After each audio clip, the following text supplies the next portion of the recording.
Bonjour, j'espère que vous allez bien. Donc aujourd'hui, je te fais cette vidéo pour te faire une piqûre de rappel et notamment on va parler du sommeil. Alors comme tu le sais, pour se construire de la masse musculaire, un corps, évidemment il faut s'entraîner pour casser des fibres musculaires, il faut beaucoup manger pour croître, tout simplement, mais il faut aussi beaucoup se reposer et ça c'est très important. Alors en général, on donne une moyenne de 7 heures par nuit, mais ça peut être 8 heures ou 9 heures. Donc ça dépend du métabolisme de chaque personne. Mais dans tous les cas, il faut savoir que le sommeil, c'est très important. Parce que déjà, quand tu as fini ton entraînement, tes taux hormonaux, ils sont plus bas. Donc ton taux de testostérone, il chute.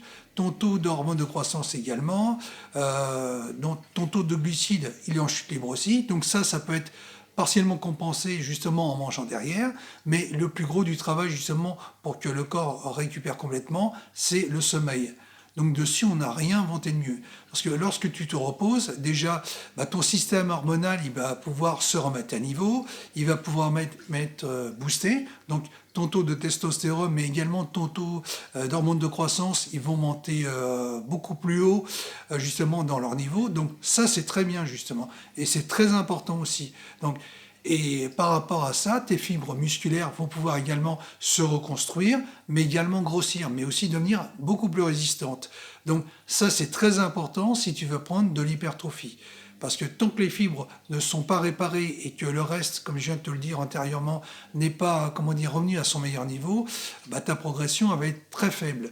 Et dans tous les cas, ça ne sera pas optimisé justement pour le but que tu recherches. Mais tu as aussi des effets secondaires extérieurs. C'est-à-dire que si tu t'es pas assez reposé, évidemment, tu vas te limiter dans ta croissance musculaire. Mais également, tu vas manquer d'énergie, donc ce qui va pas être bon justement pour les prochaines séances où tu pourras pas tout donner de ta personne. Dans ce manque d'énergie, tu vas traîner la patte le lendemain, tu vas avoir du mal à capter, tu seras de mauvaise humeur.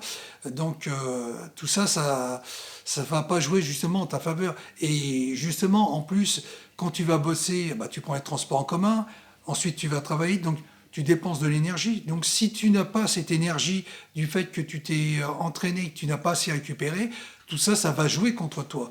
Et tu vas pas être bien, tu vas pas être au meilleur de ta forme. Et tout ça, c'est parce que ça sera dû à un manque de sommeil. Donc dans tous les cas, le sommeil devra toujours être respecté. Ça, c'est vraiment important.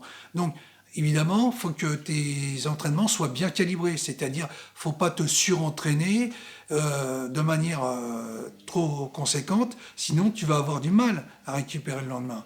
Et si tu fais des entraînements intenses, ils ne doivent pas durer trop longtemps. Si tu t'entraînes en lourd, tu ne dois pas faire non plus un entraînement démesuré. Donc ça, il faut vraiment justement le prendre en compte, mais il y a aussi le facteur de l'âge. Si tu as 50 ans, et tu t'entraînes comme un jeune de 25 ans, évidemment, tu vas le payer le lendemain au niveau baisse de forme, tu vois. Donc ça, c'est pas très bon non plus. Donc l'entraînement doit être adapté, mais faut savoir que même si l'alimentation elle peut t'aider à récupérer, ainsi que des compléments alimentaires, dans tous les cas, le sommeil, comme je te disais tout à l'heure, il n'y a rien de mieux justement pour pouvoir récupérer, être en forme, bien s'hypertrophier et justement avoir les idées claires. Donc ça, dessus, c'est très important.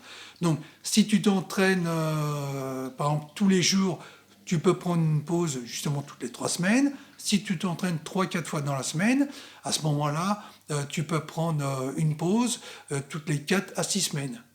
Donc ça, tu pars sur quelque chose, tu vois, de bien. Après, évidemment, donc ça c'est une base, mais c'est pas quelque chose de figé. Si tu sens que tu traînes un peu la patte, en t'entraînant 3, 4 fois par semaine, t'es pas obligé d'attendre 4 semaines, 5 semaines, voire 6 semaines. Tu peux arrêter bien avant. Donc c'est pour ça que ton ressenti est très important. Mais dans tous les cas, ça j'insiste beaucoup dessus, il faut vraiment respecter son sommeil, quitte à se coucher plus tôt, voire à décaler une séance. Parce que le but, c'est pas d'être fatigué en permanence, sinon ça va t'entraver sur beaucoup de choses, ça va freiner ta progression, ça va te flinguer l'énergie, et je parle même pas du caractère, et je pense qu'à long terme aussi, enfin je pense, c'est même une certitude, ça peut peut-être t'apporter des ennuis de santé, le fait d'avoir toujours de la fatigue que tu accumules en permanence. C'est ce qu'on appelle avoir une dette de sommeil. Donc ça, dans tous les cas, faut mieux éviter ça. Donc il faut toujours avoir justement une base de sommeil et être bien à l'écoute de son corps et faire des ajustements au niveau de l'entraînement si tu vois que le lendemain tu as des difficultés à récupérer.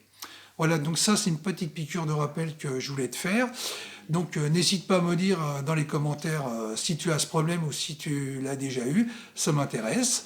Moi, je vais te laisser là et puis je te dis à la prochaine.